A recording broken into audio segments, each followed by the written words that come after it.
Hello, good afternoon. So kanina, maaga ako nagising kanina kasi magluluto ako ng ampalaya. So bago yan, hugas muna ako ng kamay para bago tayo magluluto at dapat malinis muna yung ating kamay. At saka inugasan din natin yung ating lababo para malinis yung panghugasan natin syempre.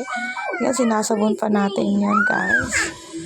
So ang lulutuin ngayon natin is kasi ampalaya, gulay na ampalaya kasi nakailang karne, manok na tayo. So para balance, gulay naman, 'di ba?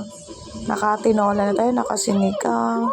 Basta nag-uulam na tayo ng baboy manok. So ngayon, gulay naman. So inugasan ko din tong palanggana na gagamitin ko para ng gulay, lalagyan din. Yan. Hugasan natin. Siyempre, hugasan natin yung mga needs natin bago natin gagamitin para ma-sure, di ba po? So, ayan. Hugasan ng maayos. Nandito na pala yung ampalaya, dalawang ampalaya. Since naki-birthday pala kami ngayon, shoutout pala sa anak ng aking best friend. Happy birthday. Thank you sa food, di ba? So, kaya dalawang ampalaya lang yung namin kasi may tira pa pong ulam.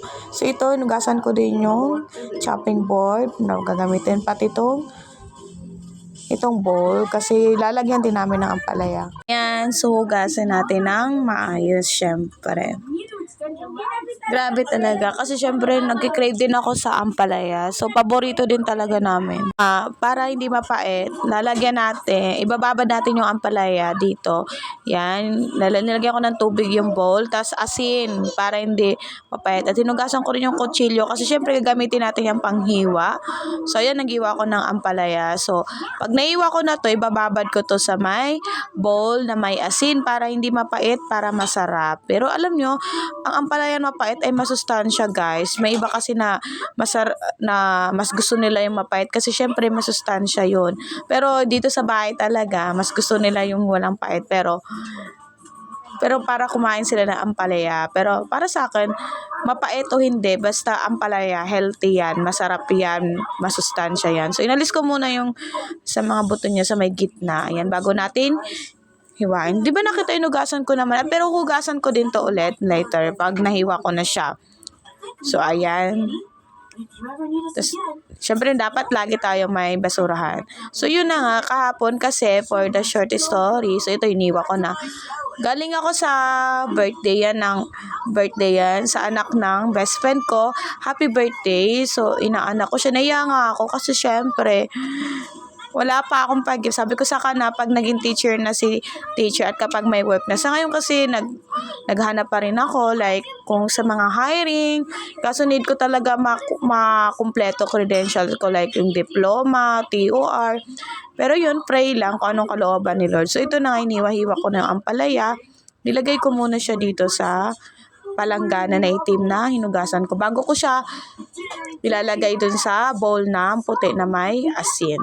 So, ayan. Sa ngayon, yung pamangkin ko nanonood ulit ng Paw Patrol. Kasama ko ngayon yung mama kong mabait.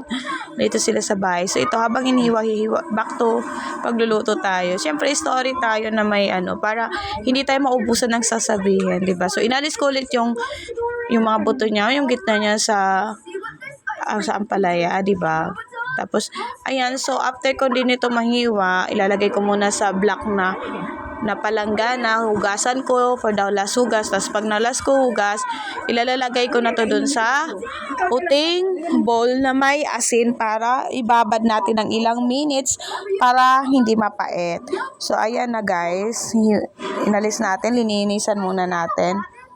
Tapos, saka natin hiwaan. So, yun nga, sobrang blessed ko at talagang napakabait ni Lord at ng friend ko na si Carla kasi ang tagal ko na kasi hindi nakakapunta dun sa kanila sa Santolan, Pasig. So, syempre nahiya rin ako pero talagang hindi niya ako nakalimutan lalo na sa special day ng kanyang anak. So, na first birthday si Cassandra. si Justin Cassandra, happy birthday. And thank you talaga kay tita, sa nanay ng best friend ko ni Carla, sa pamilya niya, sa pagtanggap niya sa amin, sa kay mama, kay ate, kay Niyumi. Sobrang sarap ng pagkain nila, guys. So ngayon, kaya naisip namin mag-ampalaya muna kami since ang dami talaga nilang pinabalot. Nakapag-ulam pa kami ngayong tanghali, like yung minudo at saka yung isa, di ba? Ang dami nilang pinabalot, kaya sabi namin magugulay din. So magugulay muna ako ngayon, di ba?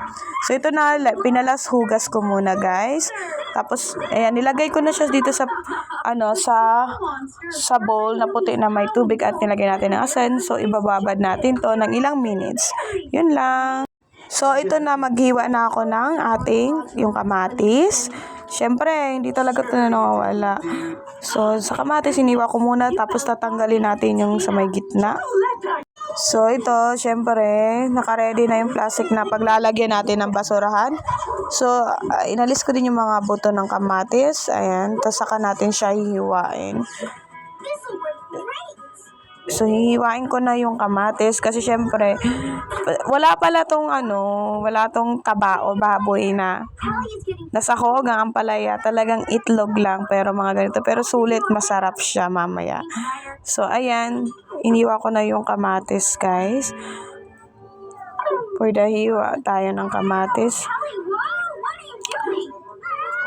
So, next is yung sibuyas naman, yung iniwa natin. Sibuyas, hindi ko rin masyado siya dinurog. Tamang hiwa lang, guys. Yung mama ko pala yung kasama ko ngayon, and sobrang blessed ako sa mama ko, kay Naomi, pati sa ate ko, lahat. So, tapos, ayan yung kalahati ng sibuyas. And yun, back to my birthday. Thank you ulit kay Besh Carla. So, next is bawang naman yung hiwain natin. Yan, tapos na tayo maghiwa ng kamatis at saka sibuyas. So, binalatan ko na tong bawang, di ba? So, mas masarap kasi kapag pinupukpok muna yung bawang, di ba? Mas malasa kasi siya at mas mabango kapag ginigisa, di ba? Ito talagang sibuyas, bawang at kamatis. Ito talaga yung pangpa-aroma sa pagkain natin, sa mga lutong ulam na niluluto natin. Sila talaga yung pampabango, di ba? So, ayan, giniwa ko na rin yung bawang para mamaya ay gigisa na natin. So, inugasan ko na rin yung kawali na paglulutuan ko. Ayan. Bago tayo, dito ako magluluto ng ampalaya. So, pinunasan ko din yung pagluluto natin, pati ang puwet ng kawali. Ayan, so, ayan, sinaksak ko na rin yan. Since, sobrang ganda talaga. Ayan, sobrang ganda talaga itong lutuan. Sobrang ako nawili magluto dito. So, yun, papainitin natin yung kawali bago ilagay yung mantika. So, mainit na yung mantika. Ayan. Nilagyan ko isa pang mantika. Kasi naubusan kami, so bumili lang ako sa tindahan ng 5 pesos na mantika. So, 10 binili ko. So, ayan. So, painitin lang natin ang mantika bago tayo mag-gisa. So, ayan, dahil mainit na, nilagay ko na yung sibuyas. Lutuin muna natin. Ayan. Halo-haluin natin yung sibuyas. Nilagay ko na rin yung kamatis. Yan. Pagsama natin haluin para sure talaga mahalo ng maayos. Maluto ba ng maayos? Next yung bawang, syempre. Nilagay din natin yung bawang. Ayan. So, pagsama-sama natin haluin sila, lutuin natin ng maayos bago natin ilagay yung ampalaya na binabad natin sa tubig na may asin. So, ayan, hinayaan ko muna siya. Binalikan ko ulit. Yan, hinalo-halo ko ulit. So, yun nga. So, nilagay ko na yung ampalaya. Inalis ko na yung tubig niya. Ayan. So, hinalo ko na yung ampalaya sa may sibuyas, bawang at so, haluin na natin. Hinalo ko maayos yung ampalaya sa sibuyas, bawang at kamatis. So, ayan, para kumapit ba yung amoy niya, guys. So, nilagyan ko na rin ng tubig. Dinamihan ko yung tubig nito kasi nga, alam mo, nasanay na ako na lagi kung inaano yung pamangkin ko. Pero yun nga, ampalaya to.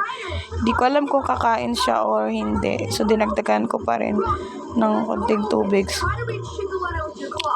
So, ayan. Ayan, so nilagyan ko na yan ng asin, pang patimpla.